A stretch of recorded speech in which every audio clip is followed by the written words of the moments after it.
हमारा जो गट है वो कितना इंपॉर्टेंट होता है। Healthy gut healthy life. सीने की जलन से चलते हैं, ब्लड के अंदर भी जो है वो चली जाती है, फिर आपका ऑक्सीजन लेवल भी कम कर देता है। सीने की जलन जो है ना, ये एक अलामत है।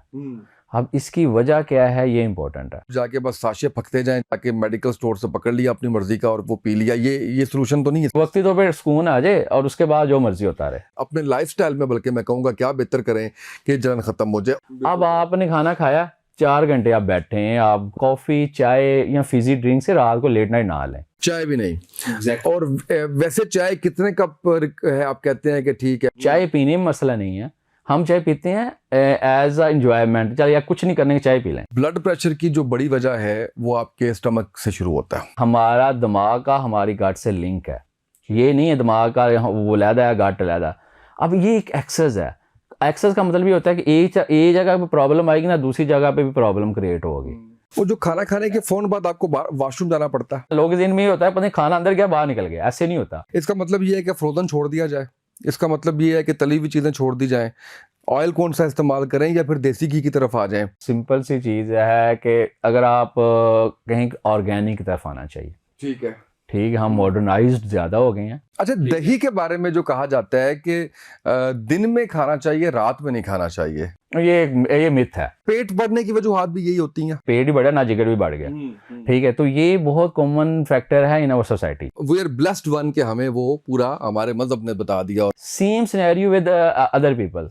जब आपकी गट डिस्टर्ब है, आपको गैस्ट्रिक इशू चल रहा है, तो आप जब वो इशू चलेगा तो आप प्रॉपर नींद नहीं लेंगे, आप प्रॉपर एक्टिव नहीं होंगे, आप लाइफ को एंजॉय नहीं करेंगे। बिल्कुल सही। अच्छा, लीवर डिटॉक्स की टर्म एक आजकल काफी सुनी है। बट लीवर डिटॉक्स का जो कंसेप्ट आया था ना, ये है कि आप अपने लीवर को हेल्दी कैसे रख सकते हैं। ठीक है, और उसका सबसे अगर बेनिफिशियरी चीज देखी जाए ना, फॉर मेडिकल रिसर्च और रिसर्च प्रूवन, वो है इंटरमिटेंट फास्टिंग। डायबिटीज है, इसको भी आप दवाई के बगैर जो है रिवर्स कर सकते हैं। कर सकते हैं। हेपेटाइटिस ए बी सी, वजूहात क्या है, और अगर हो जाता है तो क्या सिर्फ दवाई से ही उसको आराम आना है, या वो जो दम करके जो वो डालते हैं गले में और कहते हैं कि वो इससे ठीक हो जाएगा? ये सबसे कॉमन है। इसका ब्लड से लिंक नहीं है हेपेटाइटिस ए और ई का। ठीक है, ये गंदे खाने गंदे पानी से फैलता, सीधी बात। हाँ ना, अच्छी तरह धोना। अब इससे होता क्या कि ये फौरन इसका नहीं होता, इसका एक टाइम पीरियड होता है। पहले क्या होगा, पहले आपको कोई हेपेटाइटिस नहीं होगा, पहले हल्की हल्की मतली रहना स्टार्ट होगी। बिस्मिल्लाहिर्रहमानिर्रहीम, अस्सलाम वालेकुम। उसामती के पॉडकास्ट में खुशामदीद। आज हम बात करेंगे डॉक्टर हसीब नवाज साहब से, जो कि गैस्ट्रोएंटरोलॉजिस्ट हैं, और इनसे हमने जो पूछना है वो गट के हवाले से पूछना है। आपका स्टमक कितना हेल्दी होगा तो आपको कौन कौन सी बीमारियों से आप बच सकते हैं, इसके ऊपर हमने बात करनी है।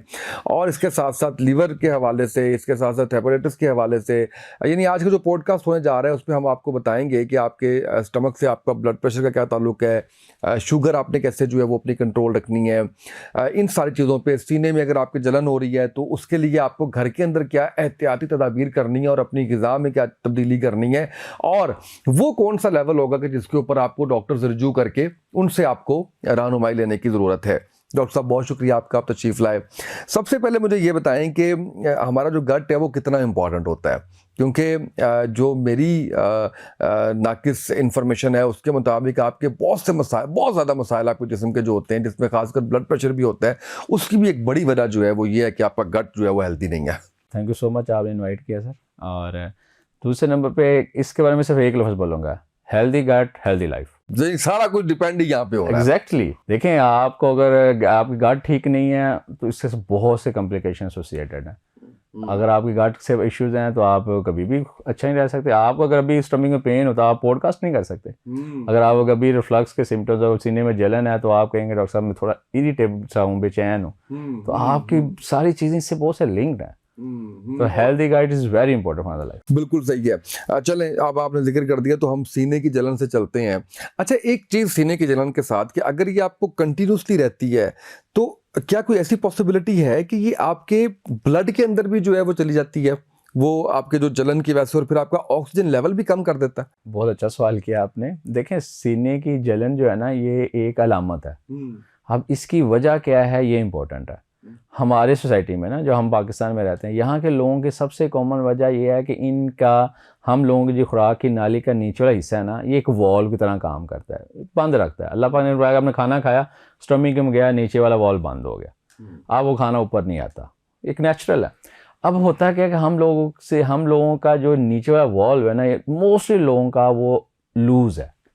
इसको हम अपने ज़बान में कहते हैं लैक्स एल, या इसके नीचे वाला वॉल्व इनकम्पिटेंट है, या स्टमिक थोड़ा सा ऊपर को पुल अप होता है, जिसको हाइटस हर्निया कहते हैं। ये बहुत कॉमन 2 वजूहात हैं हमारे सोसाइटी में या हमारे लोगों में सीने की जलन की। दूसरे नंबर पे हमारा खाने की हैबिट ठीक नहीं है। हम खाते हैं कि हम बहुत ज़्यादा खाने की कोशिश करते हैं, ठीक है। अब स्टमक उसकी कैपेसिटी है, उसने स्टोर करना है ना, आपने जो खाना है उसने स्टोर करना है। अगर आपने अपने उसकी स्टोरेज से ज़्यादा क्या कहे तो स्पिलओज करेगा ना। अब स्टमक का काम क्या है, उसको सारे खाने को मिक्स करना है, उसको अच्छी तरह से ग्राइंड करना है, और जो उसने अपने रतूबत पैदा की हुई है, जो उसके अंदर केमिकल्स पैदा किए हैं, उससे उसका एक अच्छा डाइजेस्टिव कैपेसिटी बनानी है, ताकि आगे जाकर उससे हम फ़ायदा उठा सकें। खाने का मकसद तो यही है कि आपको एनर्जी मिले, प्रोटीन मिले, आपके बॉडी में ताकत आए। अब क्या होता है कि जब हम बहुत ज़्यादा खाने की कोशिश करते हैं या खाने के बाद कुछ एहतियातें नहीं करते जो हम डिस्कस कर लेते हैं, तो खाना पीछे की तरफ वापस आना स्टार्ट हो जाता है। जब वो पीछे की तरफ वापस आता है तो सीने में जलन रहती है।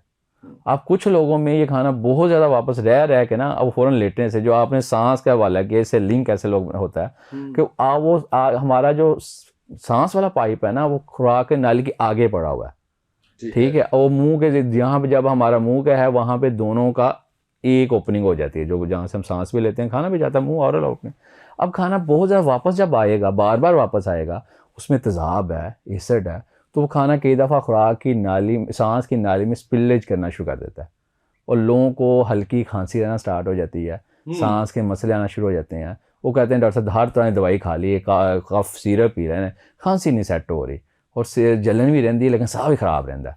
सांस खराब से क्या मुराद होता है? सांस से खराब ये है कि वो अब आप सेटिस्फैक्टरी सांस ना आना, एग्जैक्टली खींच के सांस लेना, और बार अर्ली मॉर्निंग बहुत ज़्यादा कफिंग आना, और कई दफ़ा आपके सीने से आवाज़ें भी आती हैं, जिसमें सीढ़ी की आवाज़ें आना, वीजिंग होना, ये सारा आपके सीने की जलन से हो रहा है। Exactly one of the most, जो हमारे लोगों में काज है वो रिफ्लक्स है। इसको सीने की जलन को हम अपनी ज़बान में डिजीज़ कहते हैं, जिसको गर्ड कहते हैं, गैस्ट्रोइसोफेजियल रिफ्लक्स डिजीज़। तो वो जब तेज़ाब ऊपर को आएगा, वो ना सिर्फ गले में सोजिश करेगा। इतना वो नहीं है कम परेशान कुन के हम जाएं और जाके बस साशे फकते जाएं, जाके मेडिकल स्टोर से पकड़ लिया अपनी मर्जी का और वो पी लिया, ये सोल्यूशन तो नहीं इसका। सर ये तो यही है कि आपको सर दर्द हुई है, किसी वजह से हुई है, वजह ख़त्म ना करें और गोली खाते रहें, ठीक है।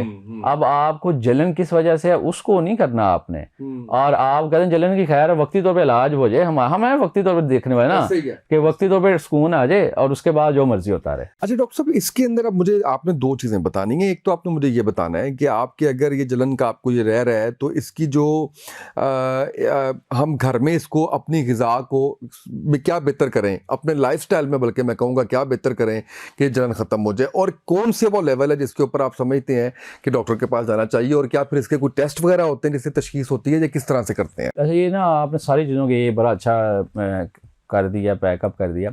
सबसे इम्पोर्टेंट चीज़ जो है ना, अगर इसका इलाज की बात करें ना, तो 50% डॉक्टर रिलेटेड है और 50% पेशेंट रिलेटेड है, ठीक है। अगर आप इसको ये देखें कि मैक्सिमम इलाज आपके पास है, ठीक है। अब इसको मैंने बताया कि 2 बड़ी वजूहत है ना, यहाँ आपका इस जो नीचे वाला वॉल काम नहीं कर रहा, या स्टमक ऊपर पुल अप हो गया। अब आपने क्या करना है, आपने खाने को पोर्शन को डिवाइड कर लेना है, बहुत ज़्यादा खाने की कोशिश ना करें। आप खाने के अंदर एक तो गैप डालें, ठीक है, और दूसरे नंबर पे जो हमारी हैबिट है ना, खाना खाते साथ लेटने की हैबिट, वो बड़ी गंदी है। जो स्टमक है ना, उसका एक अपना टाइम है खुराक रखने का, उससे ज़्यादा नहीं रखता वो आमतौर पे 4 घंटे, सिंपल।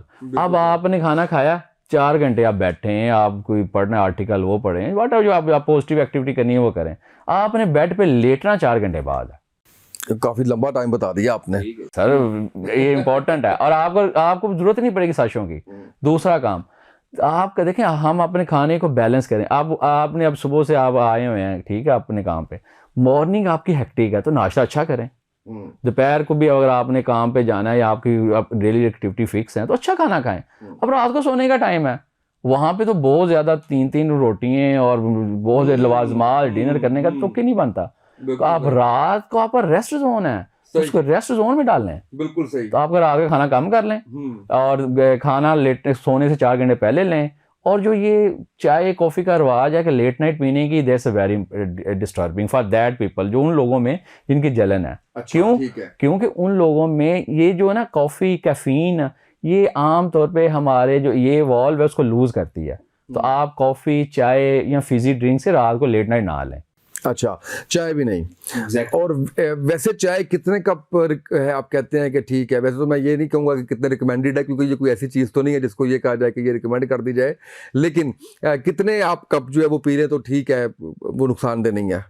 साहब भाई, रिकमेंडेशन और पैटर्न बहुत डिफरेंट है। चाय पीने में मसला नहीं है, हम चाय पीते हैं एज अ एंजॉयमेंट, चल यार कुछ नहीं करने की चाय पी लें। हाँ, ठीक है ना, बड़े बड़े कप बड़े बड़े पी लेते हैं। तो उसमें अच्छा दूसरा एक और गलत हैबिट ये है कि खाने के साथ चाय पीते हैं। खाने के फौरन बाद? ये वेरी बैड हैबिट। आपके बॉडी, अब आपने बहुत अच्छा खाना खाया जी, आपने कहा जी मैंने ऑर्गेनिक खाना खाया, उसके अंदर मिनरल्स भी आपने लेने हैं, उसके अंदर आपने विटामिन भी लेने हैं, उसके अंदर आपने आयरन भी लेना है, ठीक है। जब आपने फौरन चाय पी ली, उसका एक केमिकल होता है कैटेनिन से कहते हैं, वो उनके साथ मिल जाता है। तो आपकी जो ऑब्जॉर्प्शन बॉडी में जाना था कैल्शियम ने, आयरन ने, वो सारा तो आपका निकल गया। यार आप चाय पिए, चाय का मसला नहीं है, मसला ये है कि खाने के और चाय के दरमियान 2 से 3 घंटे का गैप डाल लें। दुनिया में टी टाइम होता है ना, आप पूरा पैटर्न देखते हैं, आप इंटरनेशनली मूव करते हैं, आप देखें दुनिया में टी टाइम है।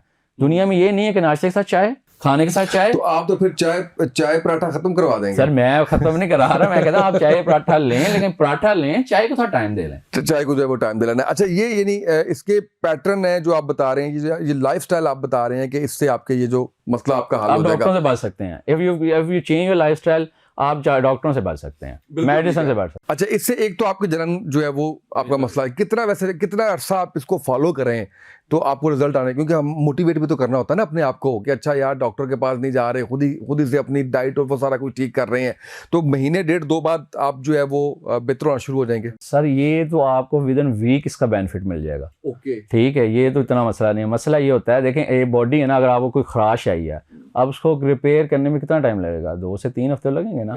इसका मतलब है कि जब रिफ्लक्स तेजाब ऊपर आता है खुराक की नाली में, वो जो खुराक की नाली की लाइनिंग है ना, वो तेजाब के लिए नहीं बनी है, अल्लाह ताला ने बनाई, स्टमक की लाइन तेजाब के लिए बनाई है। अब वो जैसे इस खुराक की नाली में आएगा तेजाब, तो वो क्या करेगा, वहाँ पे जख्म बनाएगा, इरोजन्स बनाएगा, इंजरी करेगा। अब उसको रिपेयर करने के लिए भी आपको 2 से 3 हफ्ते चाहिए। तो मतलब कहने का 3 से 4 हफ्तों में यू विल बी फाइन। और लेकिन plus lifestyle modification for life लफ्ज़ लिखा हुआ है मॉडिफिकेशन के साथ, तो लाइफस्टाइल मॉडिफिकेशन फॉर लाइफ, उसके बाद आपने लाइफ उस तरह से मॉडिफाई करना है। बिल्कुल ठीक है। अच्छा, अब ये बताइएगा मुझे कि मैंने सुना, और ये बात मुझे किसी एलोपैथिक डॉक्टर ने नहीं बताई, मुझे ये बात एक हकीम ने बताई कि ब्लड प्रेशर की जो बड़ी वजह है वो आपके स्टमक से शुरू होता है। अच्छा, मैं ये नहीं कह रहा कि this is the only reason, क्योंकि कोई भी और भी रीज़न हो सकती हैं, लेकिन हमारे जो एलोपैथिक डॉक्टर्स हैं वो नहीं बताते ये वाली बात। और मुझे समटाइम्स तो इतना बुरा लगता है कि जब आप ब्लड प्रेशर का मसला आप फेस कर रहे होते हैं और आप जाते हैं डॉक्टर के पास, खासकर किसी कार्डियोलॉजिस्ट के पास जाते हैं, तो ECG कर ली, एक आधा जो है वो, और वहीं पे बैठे बैठे मशीन पे टेस्ट कर लिया, और वो आपको उसने लगा दी कि जी ये गोली है आपकी, अब आपने सुबह भी खानी है और शाम को भी खानी है। आप इस पर अपनी राय ज़रूर दीजिएगा, लेकिन मेरी नज़र में ये एक इंतहाई, मैं समझता हूँ कि गलत काम है कि आपने उसको आइडेंटिफाई किए बगैर कि उसका असल रीज़न क्या है, आपने उसको दवाई पर आपने फिर ये डिक्लेयर कर दिया कि ये सारी उम्र आपने खानी है। आपने मुझे अच्छा लगा जब आपसे मैंने पूछा और आपने कहा कि स्टमक से बिल्कुल इसका ताल्लुक जो है वो हो सकता है। तो इस बारे में मुझे बताइएगा कि किस कंडीशन में स्टमक से ताल्लुक होता है। मैं आपसे सवाल करता हूँ, अगर मैं आपको कोई आपको बैड न्यूज़ दूँ तो उससे आपके बॉडी में क्या चेंजेस आएंगे? बॉडी में स्ट्रेस होगी ना, परेशानी है, आपका बीपी भी बढ़ेगा, क्योंकि बॉडी का मैकेनिज्म जो कहते हैं fight and flight response, body क्या करती है, बॉडी उसको अपने आप को रिपेयर करती है कि आपने भागना है, क्या करना है, फाइट करना है, एक डर है ना उससे क्या। अब आप ना ब्लड प्रेशर के बढ़ने की बहुत सी वजूहात हैं, मोर देन 100 वजूहात हैं, but one of the basic reason might be the gut जो आप बता रहे हैं, दैट्स वेरी, उसकी एसोसिएशन बताता हूँ मैं आपको। इसको अगर आप समझ लेंगे लोगों को आइडिया हो जाएगा। एक लफ्ज़ यूज़ होता है मेडिकल साइंसेज में, इसको कहते हैं गट ब्रेन एक्सेस, कि हमारा दिमाग का हमारी गट से लिंक है। ये नहीं है दिमाग का वो लैदा है गट लैदा, अब ये एक एक्सेस है। एक्सेस का मतलब ये होता है कि एक जगह पे प्रॉब्लम आएगी ना, दूसरी जगह पे भी प्रॉब्लम क्रिएट होगी। और एक और लफ्ज़ इसके साथ ऐड कर, उसको कहते हैं लीकी गट। अगर हमारी गट अच्छी तरह से काम नहीं कर रही, हम उसको गंदी चीज़ें खिला रहे हैं, वहाँ पे एक सोच इन्फ्लेमेशन प्रोड्यूस होगी, सोजश पैदा होगी। वहाँ से एक हार्मोन पैदा होता है जिसको सेरोटोनिन कहते हैं, वो गट के लिए बहुत अच्छा है, लेकिन जब वो ब्लड में आके दिमाग में जाता है ना, उसके लिए बहुत डेंजरस है। ओके। ठीक है, अब वो वहाँ पे क्या करेगा, वहाँ पे जाके आपके अंदर 3 चीज़ें पैदा करेगा। फोकस ख़त्म करेगा, आपकी कोग्निशन, आपकी मेमोरी में असर करेगा, आपके अंदर स्ट्रेस पैदा करेगा, आपके अंदर डिप्रेशन पैदा करेगा। अब आप खुद देखें, जब आप लॉन्ग टर्म स्ट्रेस में जाएंगे, आप कहेंगे यार मुझे प्रॉब्लम कोई नहीं। आप लोगों से पूछा होगा, यार मेरा घर ठीक है, मेरे मामला ठीक है, मैं अच्छा कमा रहा हूँ, अच्छी लाइफ गुजार रहा हूँ, लेकिन मैं रिलैक्स नहीं हूँ। मुझे आप सवाल पूछते हैं कि आप कोई प्रॉब्लम है, परेशानी? नहीं, कोई परेशानी नहीं, लेकिन डॉक्टर साहब मैं स्ट्रेस में रहता हूँ, पता नहीं क्यों। दैट्स अ बेसिक रीजन, आप गट की तरफ फोकस ही नहीं कर पा रहे। तो आप जैसे ही आपके ब्रेन में स्ट्रेस बहुत ज़्यादा रहेगी, आप परेशान रहेंगे, तो ओब्वियसली आपका ब्लड प्रेशर भी बढ़ेगा।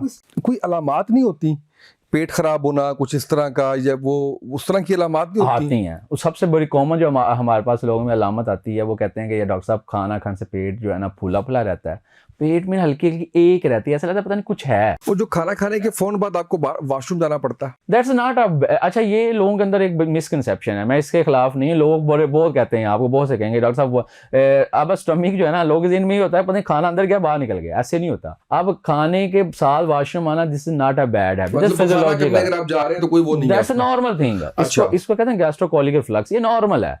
क्या आपके स्टमक में खाना गया, आपकी जो रेस्ट जोन में स्टमक पड़ा हुआ था ना, वो एक्टिव हो गया, उसने एक वे प्रोड्यूस की, करंट प्रोड्यूस किया पूरी आंत में कि आप भी एक्टिव हो जाओ। जैसे भी एक्टिव हो, जो खाना, जो स्टूल पड़ा हुआ था, जब खाना पड़ा हुआ, तो वो आ जाएगा आपको। This is a good habit, बल्कि ये तो आपके लिए बेहतर है कि आपकी गट रेगुलाइज है। अच्छा, अब जब आपने ये बताया मुझे इसका ब्लड प्रेशर का और ये सारी चीज़ बताई, तो आपने उसमें बताया कि जब आप गंदमंद खिलाते हैं और ये सारा कुछ करते हैं, इसका मतलब ये है कि फ्रोजन छोड़ दिया जाए, इसका मतलब ये है कि तली हुई चीज़ें छोड़ दी जाएं, ऑयल कौन सा इस्तेमाल करें, या फिर देसी घी की तरफ आ जाएं? किस तरह से आप इसको एक्सप्लेन करेंगे, इस गंदमंद को जो हम स्टमक को खिलाते सर, हैं? इसका सबसे एक सिंपल सी चीज़ है कि अगर आप कहीं ऑर्गेनिक की तरफ आना चाहिए। ठीक है। ठीक है, हम मॉडर्नाइज्ड ज़्यादा हो गए हैं, हमें ऑर्गेनिक की तरफ आना चाहिए। आप देसी घी की बात करें, दैट्स वेरी गुड। ठीक है, आप फ्रूट की तरफ आएँ, आप रॉ वेजिटेबल्स की तरफ आएँ, आप प्रोसेस्ड को छोड़ना पड़ेगा आपको। ठीक है, आप जो हमारे आप देखें, अब आप बैठे हुए हैं, आप कहेंगे यार अभी कुछ खाने को दिल कर रहा है, आप कहेंगे यार KFC मंगवा लें, डॉक्टर साहब KFC मंगवा लें, मतलब कि हमारा ज़हन में क्या आएगा, ज़्यादा प्रोसेस्ड की तरफ आएगा ना। ठीक, आप कहेंगे यार डॉक्टर साहब सैलेड मंगवा लें, आप कहेंगे यार मैं सैलेड का पूछूं। मतलब कि हम अपने आप को खुद ही उस तरह चेंज कर लिया पूरा अपना वो सारा कुछ। आप देखें, आज से कोल्ड ड्रिंक्स के बगैर हम चलते नहीं है। Cold drink is a part of the, आपका खाना बन गया होगा कि मैं कोल्ड ड्रिंक लेनी है। ठीक है, और दूसरे नंबर पे प्रोसेस्ड फूड और high lipid perfume fat food. ठीक है, और देखें, एक तो है ना क्वालिटी पे हम कंप्रोमाइज़ करते हैं। जब आप वो फूड खा रहे हैं, ऑयली भी खा रहे हैं और ऐसी जगह से खा रहे हैं जो ऑयल रीयूज हो रहा है, दैट्स वेरी डेंजरस। ठीक है, चलें, आप एक अच्छी जगह से खा रहे हैं, अच्छा ऑयल वाला खा रहे हैं, दैट्स गुड। जब रीयूज होता है ना, घर में भी रीयूज नहीं करना चाहिए, नहीं करना चाहिए। इससे फ्री रेडिकल्स, आपका ना फैट का टेक्सचर चेंज हो जाता है। मतलब कि जो ऑयल मकसद के लिए बना था, वो उसका टेक्सचर ट्रांस में चला गया, जिसने क्या किया, आपके अंदर एक इन्फ्लेमेशन सोजश को प्रोड्यूस कर दिया। बिल्कुल सही, बिल्कुल। ठीक है, तो आप फ्रूट की तरफ आए, आप अच्छा, 2 चीज़ें बहुत इंपॉर्टेंट है। एक लफ्ज़ यूज़ होता है, आपने बहुत अच्छा सवाल किया, एक होता है प्रीबायोटिक, एक होता है प्रोबायोटिक। ठीक, हमारी गट को ना अल्लाह ताला ने पता कैसे बनाया, उसके अंदर बैक्टीरिया रखे हुए हैं, हेल्दी बैक्टीरिया। अच्छा, वहाँ भी बैक्टीरिया हैं, और जो हम अंदर लेके जाते हैं वहाँ हेल्दी बैक्टीरिया भी हैं। अब ये एक बैलेंस में रहता है। ठीक है, वो बड़े ज़रूरी हैं हेल्दी बैक्टीरिया, जो आपकी गट को एक्टिव रखते हैं और उसकी हेल्थ, उसकी लाइफ है वो। अब जब हम अपने अंदर अनहेल्दी बैक्टीरिया लेके जाते हैं ना, अब वो हेल्दी, उनके दरमियान में फाइट स्टार्ट हो जाती है, भैया ना अब ज़्यादा आप रहेंगे हम रहेंगे, तो उस बैलेंस को ख़राब हो जाता है। उसको कहते हैं डिसबायोसिस, कि आपका हेल्दी बैक्टीरिया कम हो गए हैं, अनहेल्दी बैक्टीरिया डेवलप हो गए हैं। अब जो अनहेल्दी बैक्टीरिया वहाँ काम भी अनहेल्दी करेंगे ना, वो आपके अंदर मोशन लेके आएंगे, हवा ज़्यादा पैदा करेंगे, ब्लोटिंग पैदा करेंगे, बेचैनी पैदा करेंगे, सोजश पैदा करेंगे। अब इसको ठीक करने के 2 तरीके हैं जो आप घर में कर सकते हैं, एक प्रोबायोटिक, एक प्रीबायोटिक। प्रोबायोटिक वो कहते हैं कि अपनी गट को आप हेल्दी बैक्टीरिया दें। अब आपसे आगे डॉक्टर साहब वो कहाँ से आएंगे? That's a very good source of yogurt, आप दही खाएं। अच्छा, दही के बारे में जो कहा जाता है कि दिन में खाना चाहिए, रात में नहीं खाना चाहिए, ये मिथ है। ठीक, दैट्स मिथ। अच्छा। अब मैं हकीम तो नहीं हूँ, लेकिन जैसा नहीं, लेकिन आप you have to give the, मैं भी हकीम नहीं हूं, मैंने सुना हुआ है ये कि जो है वो रात में नहीं खाना चाहिए, बड़ा नुकसानदेह होता है। सर आप प्रोबायोटिक देने हैं, मैंने आपको बता दी सिंपल, आप बॉडी को प्रोबायोटिक देने हैं, अब दें। दूसरा था प्रीबायोटिक। अब प्रीबायोटिक ये होते हैं जो खुद बैक्टीरिया नहीं है, लेकिन आप अपनी गट के अंदर उसको भेज रहे हैं, वहां पे जाके हेल्दी बैक्टीरिया को डबल करें, इंक्रीज करें। ओके। वो कहाँ से आएंगे, सवाल आता है। नंबर 1 बड़ा कॉमनली घर में यूज होता है, सेब है, लहसुन है, केला है, ठीक है।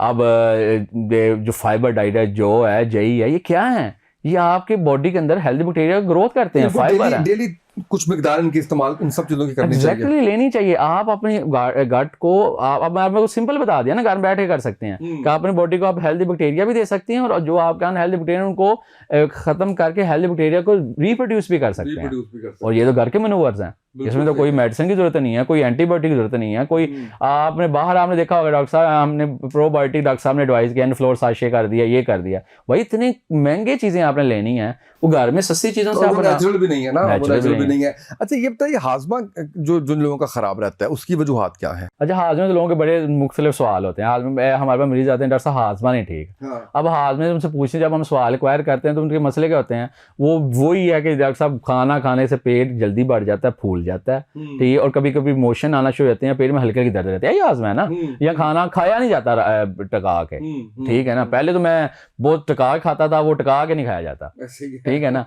अब इसकी जो सबसे इंपॉर्टेंट चीजें हैं ना, वो ये है कि आपका, अब ये आपने देखना होता है कि आपने विद इन लास्ट 6 मंथ में लाइफ को कैसे लिया, ठीक है। देखिए इंसान एक मशीन ही है ना, अल्लाह ने हर चीज़ आर्गन बना के रखा हुआ है कि अगर आप आप ये कैमरा लगाया हुआ है या आपके घर में कोई मशीन, अगर आप उसको अच्छा यूज़ नहीं करते, उसका यूज़ ख़राब करते हैं तो ख़राब होगा, ठीक है। तो सबसे बेहतरीन मशीन अल्लाह ने आपको इंसान को बना दिया, तो उसको बेहतर यूज़ करने का मतलब ये है कि मॉडरेशन में काम किया जाए।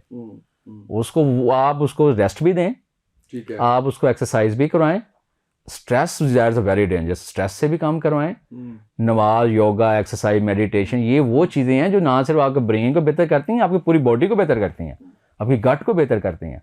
आप बिलीव करें डॉक्टर साहब भाई, अगर आप स्ट्रेस रिलेटेड एक्टिविटी में आ जाते हैं, मतलब आप सिर्फ एक्सरसाइज की तरफ जाते हैं, सिर्फ आप जनाब एक हेल्दी एक्टिविटी की तरफ जाते हैं, तो आपके गट के अंदर अच्छे बैक्टीरिया प्रोड्यूस होना स्टार्ट हो जाते हैं। बिल्कुल सही, यानी वो खुद से वो प्रोड्यूस होना शुरू होते हैं जितना वो होगा।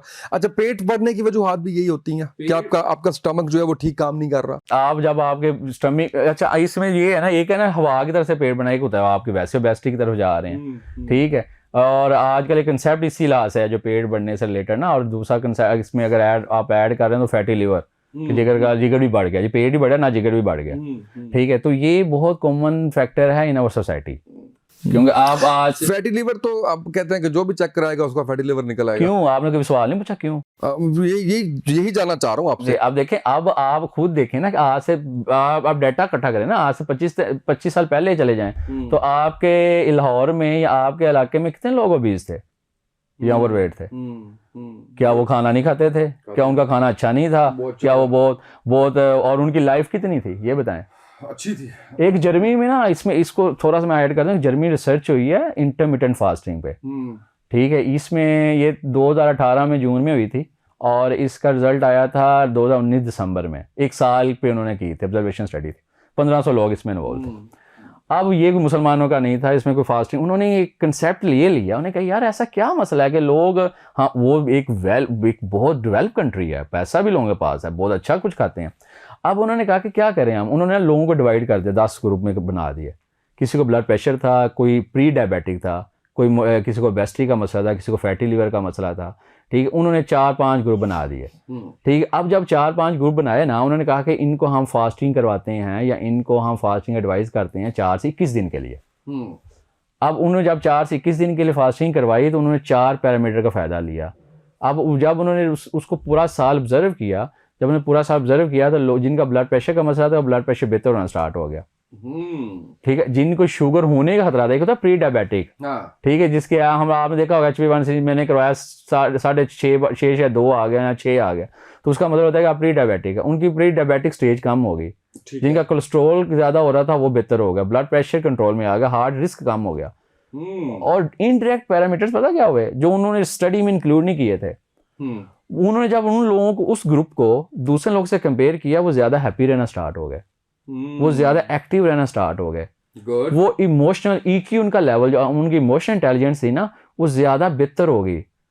उनकी कोग्निशन, जिसको कहते हैं कि चीज़ों के अंदर फोकस करना, जैसे मैं आपसे बात कर रहा हूँ, मेरे से बात कर रहे हैं, ठीक है, ये एक फोकस है ना। अब मैं कितनी देर आप पे फोकस कर पा रहा हूँ जितनी देर आप मेरे पे कर सकते हैं, कोई भी आम काम कर रहे हैं, ठीक है, ये कोग्निशन पावर उन लोगों की बेहतर है। फास्टिंग से है ये सिर्फ उन लोगों में मिनिमम जो ब्रैकेट है वो कितनी होती है? 12 घंटे की भी हो सकती है? 16 से आम तो 16-8 लेते हैं, 12 भी लेते हैं, ठीक है, 16, 8 और 12, 16-8 या 12 और 12, लेकिन सबसे बेस्ट होता है कि 16 आवर फास्टिंग और 8 आवर जो है ना आप ले सकते हैं। 8 आवर जो है वो कर ले, उसमें भी आपका इंटरवल 6 आवर्स का होगा ना कम से कम, एक से दूसरे का, तो फिर हमारा रोजा ही हुआ ना। जी, हमारा रोजा ही हुआ। देखिए हम अल्लाह पाक 12 घंटे तो उससे ज्यादा ही बनते हैं ना, 13 घंटे बनते हैं। हाँ भाई, अल्लाह पाक ने आपका ये पहले लोगों को नहीं पता था ना, अब अल्लाह पाक ने 1 महीना आपको रोजे दे दिए कि यार आपने अपने बॉडी को रेस्ट एंड रिपेयर पे ले जाएं। एक लफ्ज यूज होता है रेस्ट एंड रिपेयर, बॉडी को रेस्ट देंगे। अगर आप चाहते हैं ना गट ठीक हो, उसको रेस्ट दे दें, रेस्ट दे दें, बिल्कुल सही। और पूरी बॉडी का यही हिसाब है, इसलिए कहा जाता है ना कि आप रेस्ट करें, और फिर आप देखें कि नींद आपको जितना आपके ऑर्गन्स को रिपेयर कर रही होती है, और रमजान में जितनी नींद फिर आपको आती है, वो भी एक जो है वो उसके अंदर है। मैंने एक रिसर्च पढ़ी डॉक्टर साहब, जिसके अंदर ये था कि आप किसी वेस्टर्न कंट्री की थी, जिसके अंदर ये था कि आप 25 दिन अगर जो है वो भूखे रहते हैं तो आपको कैंसर नहीं होगा। वेरी गुड यार, ये लफ्ज मैं बोलना चाह रहा था। इसको इस पूरा मैकेनिज्म का नाम है ऑटोफेजी। ठीक है, ये इसके 3 बेनिफिट हैं साहब भाई, सिर्फ कैंसर नहीं। अच्छा, पता है ये मैकेनिज्म क्या है? मैकेनिज्म ये है कि अगर आप देखो, आप बॉडी का पता क्या मैकेनिज्म, बॉडी कहती है मुझे भूखा रखो, जो अलाशियां आपने पैदा की थी ना आपकी, वो मैं रिपेयर कर दूंगी। सेल के अंदर एक आर्गन होता है जो बहुत पावर उसका आ जाता है, जिसको हम कहते हैं माइटोकॉन्ड्रिया। अगर उसमें डैमेजिंग आ जाती है ना, तो आपकी बॉडी के अंदर फ्री रेडिकल पैदा होते हैं, जो सोजश पैदा करते हैं, जो केमिकल्स पैदा करते हैं। बॉडी क्या करती है, अब जैसे ही आपने उसको भूखा रखा, अब बॉडी भूखा रखेंगे मतलब ये है कि आप उस लेवल तक भी लेके जाना है उसको, ठीक है। वो क्या करेगी, जितने डैमेज सेल थे ना उसको खाना स्टार्ट कर देगी, जो प्रोटीन डैमेज पड़ी हुई थी ना उसको खाना स्टार्ट कर देगी, जो ऑर्गन डैमेज पड़े थे उसको खाना स्टार्ट कर देगी। क्या बेनिफिट हुआ? 3 बेनिफिट। रिस्क ऑफ सोजश कम होगी बॉडी में, कैंसर का रिस्क ऑटोमेटिकली कम हो गया। नंबर 2, जो वीकनेस आप फील कर रहे थे ना, अब टेक्निकली तो आप खा नहीं रहे, आपको वीक होना चाहिए, लेकिन आप पावरफुल फील करना शुरू हो जाएंगे। और तीसरा सबसे बड़ा कॉमन फैक्ट है एटोफेजी का, एजिंग कम हो जाती है। जो अर्ली एजिंग लोगों में आ रही है वो बहुत कम हो जाती है। बिल्कुल सही। तो देखें, ये सिर्फ फास्ट इतना करने से आप 3 मेजर बेनिफिट में आ गए हैं।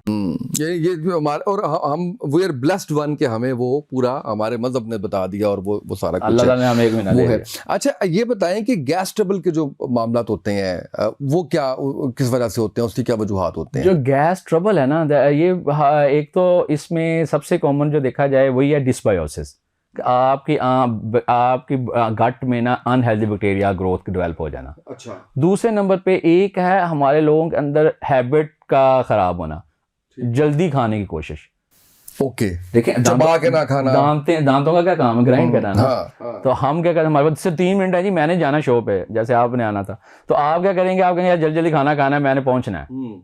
सेकंड, तीसरे नंबर पे बैलेंस करके ना खाना, मतलब कि आप फैट भी ले रहे हो, आप कार्ब्स भी ले रहे हो, प्रोटीन भी ले रहे हो, आप एक्सेस लेने की कोशिश कर रहे हो। अब स्टमिंग का है, उस सपोज कर लेते हैं स्टमिंग का काम है कि 300 ग्राम फूड को डाइजेस्ट करना, सपोज कर लेते हैं।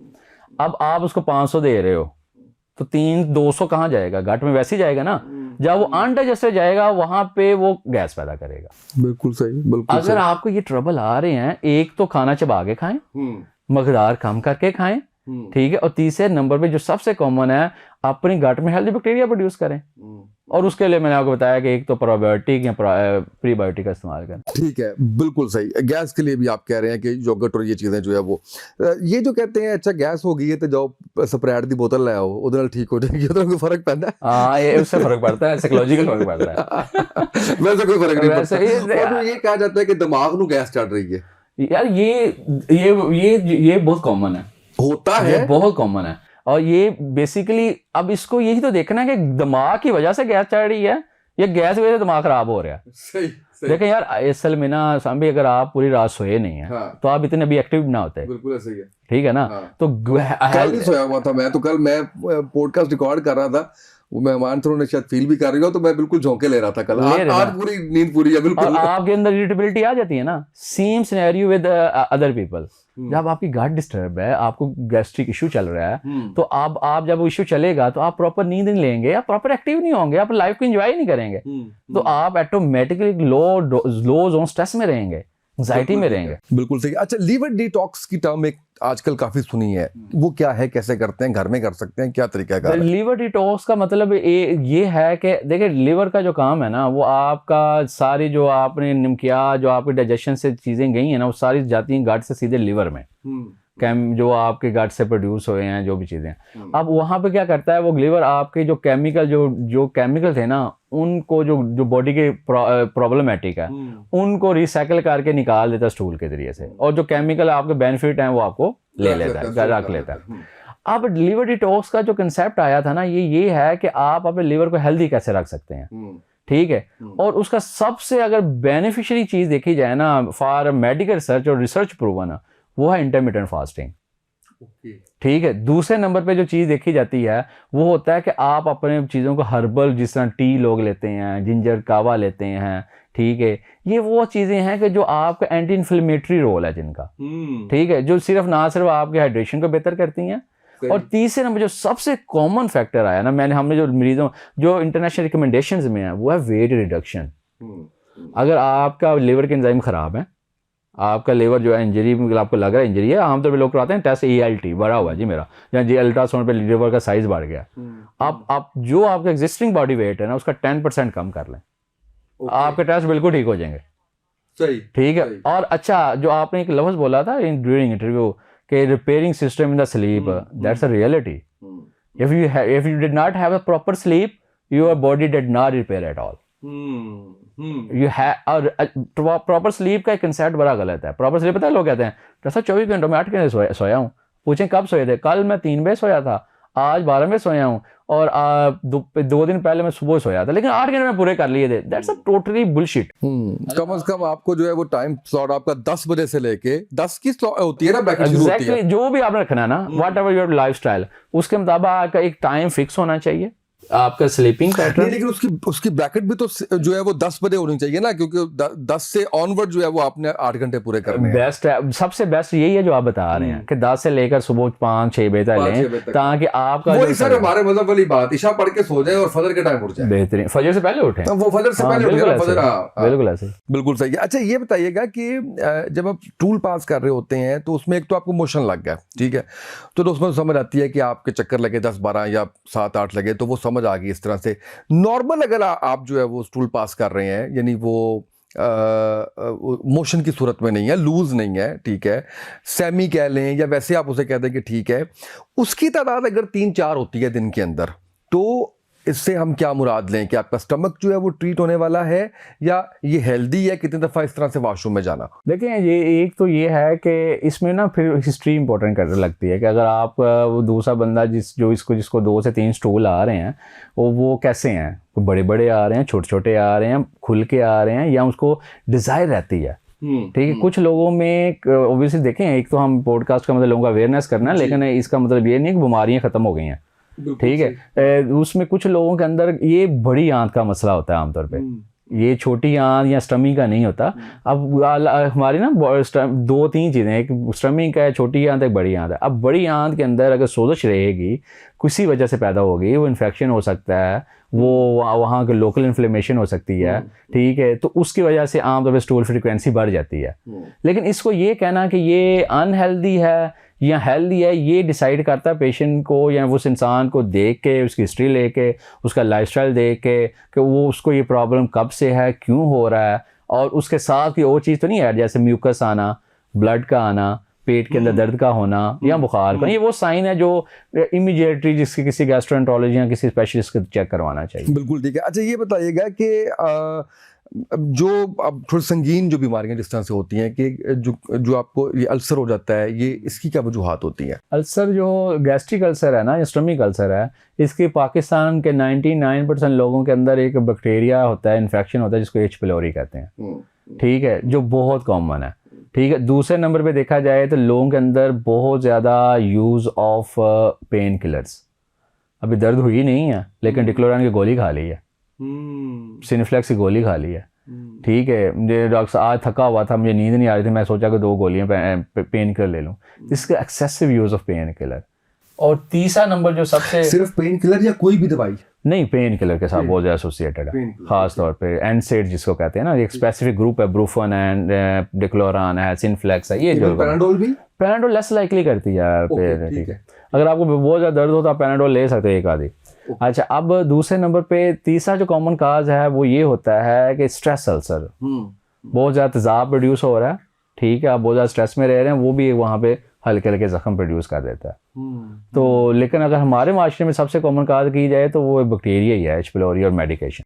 बिल्कुल सही है, बिल्कुल सही है। अच्छा, ये बताइएगा कि ये जो शुगर आपकी उसकी बुनियादी वजूहात जो है वो क्या होती हैं? इंसुलिन इनसेंसिटिविटी का डेवलप होना, मतलब कहने का कि अल्लाह पाक ने एक हार्मोन पैदा किया है, आपने खाना खाया, जब खाना गट में गया वहाँ पे एक सिग्नल जाता है आपके लबलबे को कि जनाब इंसुलिन प्रोड्यूस करें, ठीक है, वो इंसुलिन उतनी मकदार में प्रोड्यूस करता है, वो आपके इंसुलिन जो खाने को जो शुगर थी उसको उसकी रेगुलेशन करेगा।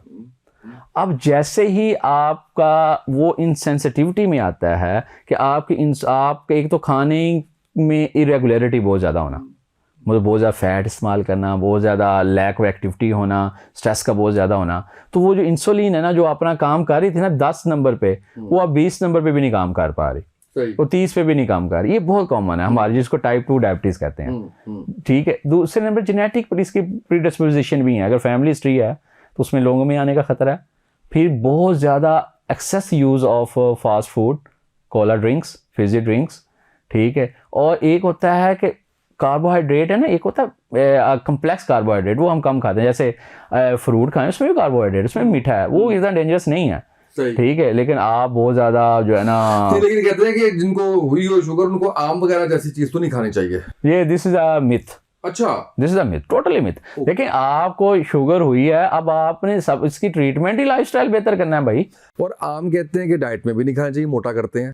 आम का ऐसा ना मोटापे से लिंक है, ना करें, ना शुगर से लिंक है। एक्सेस, देखिए आप अगर आपका excess of everything is bad है ना, अगर आपके शुगर लेवल एग्जैक्टली। अब हमारे वहाँ ये होता है कि यार मुल्तान से आम की पेटी आई है, आज हमारी जो है ना मैंगो पार्टी होगी, जब मैंगो पार्टी का मतलब ये है कि फिर टका के खा रहे हैं। दिस इज मॉडरेशन इज की, अगर आपने फ्रूट भी खाना है ना, तो ये जो डायबिटीज है इसको भी आप दवाई के बगैर जो है रिवर्स कर सकते हैं? कर सकते हैं। अगर एक पेशेंट है, मैं अब इस सिनेरियो देखते हैं इसका, एक पेशेंट है जिसकी वेट है 100 kg, उसको डायबिटीज है और मेडिकेशन, हाइट चलिए हाइट 5'10" है, ठीक है। अब वो उस हमारे लिहाज से वो ओबेसिटी में है, ठीक है। अगर वो अपना 20% वेट रिड्यूस कर ले, उसकी डायबिटीज खत्म हो जाएगी। अच्छा, देखें, इनसेंसिटिविटी खत्म करनी है, लाइफस्टाइल को एक्टिव कर लें। आप डायबिटीज़ को, आप डायबिटीज़ की टाइप्स होती है ना, एक होता है टाइप 1 जिसमें इंसुलिन बनती नहीं है, जो बचपन से आमतौर पर यंग एज में आती है, उसका तो इलाज ही नहीं है, उसके लिए तो हम इंसुलिन देनी पड़ेगी, ठीक है। लेकिन जो कॉमन है ना वो हमारे माशरे में, वो टाइप 2 है, ठीक है। वो है रेजिस्टेंस है, कि जो इंसुलिन बन रही है ना वो अपना काम नहीं कर पा रही, तो फिर आप क्या करेंगे, तो उसका काम कम करें ना। एक बंदा काम नहीं कर पा रहा, उसको निकालना बेहतर यहाँ से, या उसका काम वैसा कर देंगे जैसे काम लेना चाहते हैं आप, बिल्कुल सही, ठीक है। तो इंसुलिन का काम लेना है तो आप उसका वेट कम करवाएं, आप उसकी फिजिकल एक्टिविटी में लेके आएँ, ठीक है। और दूसरे नंबर पे आप जो चीज़ें अपनी बॉडी को फीड करवा रहे हैं वो कम्प्लेक्स में आए, मतलब complex carbs, less fat, high protein अच्छी लें, ठीक है, and with good sleep, good sleep, और आपकी शुगर मेंटेन अच्छा, नींद का भी दौरानिया तय हो कि आपने कब, एग्जैक्टली, और कोशिश करें कि जल्दी सो के जल्दी उठ जाएं। अच्छा, हेपेटाइटिस ए बी सी वजूहात क्या है, और अगर हो जाता है तो क्या सिर्फ दवाई से ही उसको आराम आना है, या वो जो दम करके जो वो डालते हैं गले में और कहते हैं कि वो इससे ठीक हो जाएगा आपका हेपेटाइटिस, वो गट से डालते हैं इस तरह से, और वो फिर ये भी देखा है, अच्छा मैंने ये भी देखा है वो छोटे भी हो रहते हैं, अच्छा ठीक, पता नहीं वो क्या वजह है उसकी। देखिए, आपने जब उसको कहीं भी किसी को पहना देखे ना, तो उसके जो लाइनिंग कराई होती है ना, that's very much trained people. देखें, जो बंदा आपको ये करके दे रहा है ना, वहाँ बंदा तो नहीं होगा ना, उसने उसमें टाइम लगाया होगा ना, तो उसको पता है कि मैंने इसकी जो लाइनिंग बनानी है, ये वो गुंटियाँ डालनी है, वो कैसे लगाने को ईजिली खुलती रहें, ओके, ठीक है।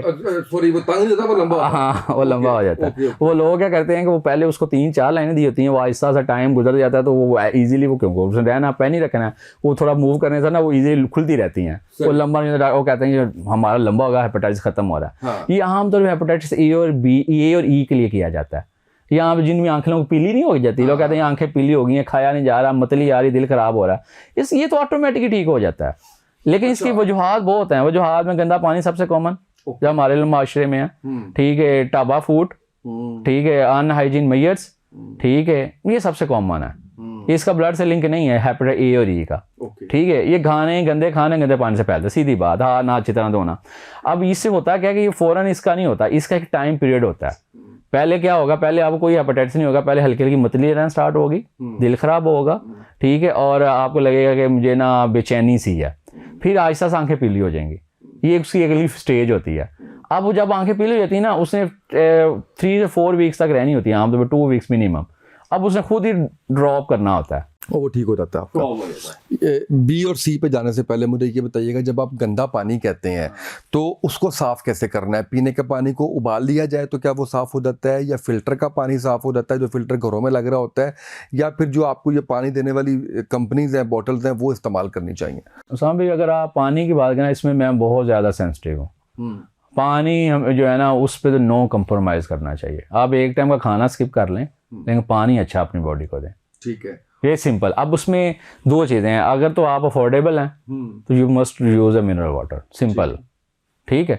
और अगर अफोर्डेबल नहीं है, अगर आपका फ़िल्टर, क्योंकि हमारे फ़िल्टर भी पता नहीं कब के लगे होते हैं ना, उसका प्रॉपर उसका एक टाइम पीरियड होता है, कितने दिनों बाद हमें रिपेयर करवाना है, साफ़ करवाना है, चेंज करवाना है। लेकिन हमारे मुल्क में ये होता है, एक चीज़ लग गई, बात लग गई, ठीक है। तो उसमें ये है कि अगर आप फ़िल्टर का पानी यूज़ कर रहे हैं ना, तो फिर उबाल लें। ओके, उबाल के उसको ठंडा फिल्टर का पानी भी उबालना, पानी भी उबाल लें, लोकल पानी तो यूज़ ही ना करें भाई, अच्छा, ठीक है। और उसको उबाल लें, उबाल के ठंडा करें और उसके बाद यूज़ करें। वो जो फिल्टर होते हैं जिसमें रिवर्स ऑस्मोसिस होता है, वो RO plant, RO plant that's good, वो ठीक है। लेकिन उसमें कहते हैं कि उसमें से मिनरल्स निकल जाते हैं, फिर अगर आप घर पे लगाते हैं तो देखें, अगर वो उसमें फिर ना मिनरल, अगर आपको लग रहा है मिनरल डेफिशिएंसी आ रही है तो मिनरल ऐड कर सकते हैं, ओआरएस यूज करना स्टार्ट कर ले, कभी कभी ले लिया कर। उसमें ये होता है कि आपको बॉडी में। अब बी और सी का बता दें कि उसकी वजूहात क्या होती है। बी और सी की सबसे कॉमन वजूहात हमारे सेटअप में ये है कि ये बेसिकली ब्लड से ट्रांसफ्यूजन होती है, ठीक है। और इसमें हमारे माशरे में ज़्यादा यूज़ ये है कि एक तो क्वैकरी, जो डॉक्टर बने हुए हैं, एक ही सिंज का बार बार यूज़, फिर बार्बर शॉप्स शेव करवा रहे हैं, एक ही ब्लेड यूज़ हो रहा है। फिर दूसरे नंबर पे जनाब सबसे कॉमन ये हुई आपके दांतों का डेंटिस्ट्री, जो एक तो है कि जो लोकली बैठे होते हैं वो लोग हैं, ठीक है। फिर कुछ माशरे में ये भी होता है कि लोग इसको हाइड करते हैं ना, तो लोग ब्लड दे रहे हैं तो कोई प्रॉपर स्क्रीनिंग ना होना और वो उस पर ट्रांसफर हो जाए। लेकिन वो तो मेरा ख्याल है उसमें तो हॉस्पिटल्स नहीं करते इस तरह से। ये हमारे बड़े हॉस्पिटल में नहीं होता, ये लोकल क्वैकरी जहाँ पे वो चीज़ें हो सकती हैं, ठीक है। तो ये सबसे कॉमन इसकी काज यही है। ओके, और इलाज इसका इलाज है, सी का इलाज तो बहुत आसान है। सी का इलाज में ये है कि अगर किसी को होता है तो आपको फ़ौरन ट्रीटमेंट लेनी चाहिए।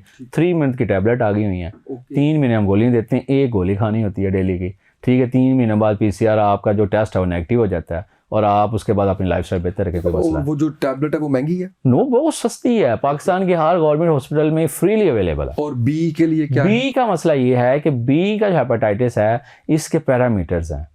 और अब बी आम तौर पे जो होता है ना, ये बड़ी अर्ली एज में लोगों को होता है, और इसमें फिर हमारे पास टैबलेट हैं, मेडिसिन है। अर्ली एज है, ये आम तौर पे ड्यूरिंग डिलीवरी बच्चों में ट्रांसमिट होता है, जो ज़्यादा रिस्क आया है, माँ को था तो आ गया, ठीक है, या इसको ब्लड ऐसा लगा। अगर बाद में डेवलप हुआ है तो वो भी उसका 10-15 साल पहले की इसकी हिस्ट्री होती है। लेकिन इसकी ट्रीटमेंट जो होती है ना, इसकी ट्रीटमेंट डिफाइन हम करते हैं on the basis of patient condition, कि एक इंसान है उसका लीवर का स्टेटस क्या है।